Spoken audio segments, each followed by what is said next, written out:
Seek, and ye shall find. The sky is a wondrous thing, full of promise. You see those birds, all these birds flying up here. And man, we're finally warming up here a little bit here in Florida. But man, it has been cold. It has been Tennessee cold. And man, reminded me of those days in Tennessee. But man, seek and ye shall find. What do I mean by that? Well, you know, there were things that I thought that I wanted in life. I thought I wanted fame. I thought I wanted rock star dreams and mansions and Playboy playmates and Lamborghinis and vintage guitars. I used to think I wanted all of those things. And man, I've come to the realization that none of that would have made me happy. Would I have ended up like Robbin Crosby of Rat? Would I have, there's a guy that had all of those things. Vintage guitars, fast cars, fast women, and a fast lifestyle. And it led him to an early grave. He just couldn't figure out how to chill. He crossed that line somehow. And maybe dancing with Mr. Brownstone got him 3 letters that ultimately led to his death. All because he sought out the wrong things in life. He took the wrong path. He didn't realize that, maybe coming out of San Diego and having Tawny Katane and getting a record deal and getting signed, that maybe that was all that he needed. Maybe he just needed to learn how to accept himself. Maybe he had other demons going on. Maybe he had other things that led him to self-destructive behavior. And I think we all have some of that. We all have that I don't know what it is, man. It's like the moth to the flame. Sometimes we're drawn to things that can burn us. Sometimes we're drawn to things that will ultimately destroy us. And I know there were people in my life in the past that were sending me on a path like that, whether it was friends or girlfriends or whatever. It didn't really matter. But I had to learn pretty quickly to let those people go. Learn to step away from the bad influences and the hangers-on and the people that were going to lead me down the wrong path, and remember that, I just wanted to play guitar.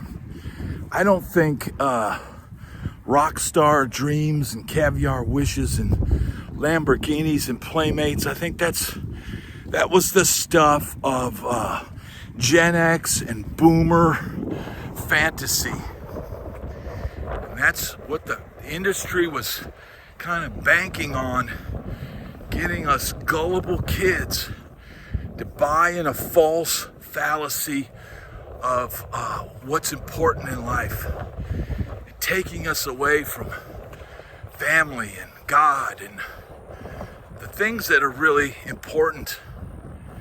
Man, I'm thankful that I got out of all that mess alive. I mean, can you imagine?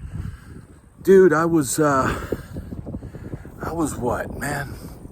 43 years old, out on the road playing 135 shows a year. I was gone like 200 plus some days out of the year, beating up the trail on the edge of something that was very close to going big. Now, I was still just a hired gun. So it wouldn't have really mattered if it had become the biggest act in the country. I would have been easily replaced if I got tired. Would have been probably, never really, you don't get, here's the thing, man. If you're a sideman in Nashville, you generally never get what, say, an equal member in a band, say, like, let's just say, a very famous Canadian rock band. Here's your blind item for the day. Very famous Canadian rock band who let a member of their band go. And just like when Steven Adler left Guns N' Roses, a lawsuit follows. And the lawsuit is because, look, it's like a startup. A band is like a startup. And when somebody is ousted out of a startup, the lawyers get involved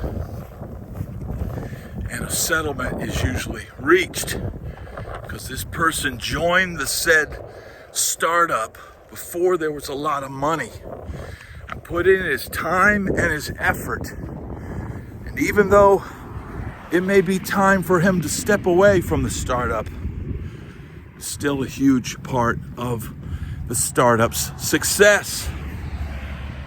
So they get a settlement, they get a package, they get a big check because they were part of building something. But if you're a sideman and you start off with an artist, the artist is struggling but then blows up, there's no guarantee that you're ever going to be taken care of on that level. You're not going to get checks from millions of dollars. You might be able to get some of your cuts, your songs heard by that artist. And then by that, if your song gets cut and it becomes a huge hit, well, then you might get hundreds of thousands of dollars in what we call mailbox money. But man, as soon as you get tired or old, you're replaceable. And they will literally keep you on that bus and you'll be playing shows. And I think most people can feel when the hammer is coming. I know I've seen people with the hammer hanging over their head, and I see them starting to flip out. And they're sensing that everyone's acting different around me right now. And I've seen guys figure it out. They figured it out with 1 or 2 shows left. And they confront the artist. Hey, what's going on? And everybody's acting different and all this. And it's a tough thing, man. It's a tough thing because there is no big case. You're not in a band. You're just a hired gun. You're just another average Joe player. And so, man, really, you get to live. It's just like the Sunset Strip back in the day. You get to live and experience what it might be like to be a rock star. If you're on tour, you get to experience the girls, the beers, the after parties, sometimes the swanky hotels, playing arenas, playing stadiums, playing sold out clubs, theaters, whatever. Getting driven around in limousines, $1 million tour buses, all of that. But it's not real. It's an illusion because it can all go away like that. It can all be taken from you. Seek and ye shall find. So maybe what you're really seeking in life, and you might be taking that rock star path or that sideman path or songwriter path or whatever, maybe what you're seeking is enlightenment. And maybe by seeking enlightenment, maybe you take that wayward path that wannabe rock star path. And maybe you take that path and it leads you to salvation and enlightenment. Maybe that enlightenment is realizing that that was all just a big dream that could be gone in a flash, could disappear like magic. Whew, abracadabra, it's all gone. It's all gone, and now you're home alone. And all the free guitars and the free strings, free pedals and free amps, that's all gone too now. That's all gone. And the girls and the after parties, oh, they're still there, but you're not at the party anymore. And when you're not at the party, well, you're not invited to the fun. The fun ain't for you, young man. Sorry. Your backstage pass is revoked. Your golden ticket on the E-Ride is no more. And now, you're just an everyday Joe, like in Goodfellas. When he rats on his cohorts in the mob, and Ray Liotta is out in his bathrobe in the yard, realizing he's just an everyday schlub now. He's just an everyday Joe, and it was all just an illusion that could be yanked out from under your feet. And now you're just left with the silence and the memories, the distant screams of the crowd, the wayward gaze of the young women backstage. It's all gone now. But one day you wake up and realize that was all nonsense. That was all BS. And it's not what life is all about. Seek and ye shall find enlightenment. Seek and ye shall find the true meaning of life. Seek and ye shall find peace and contentment. Seek and ye shall find. The illusion is not real life.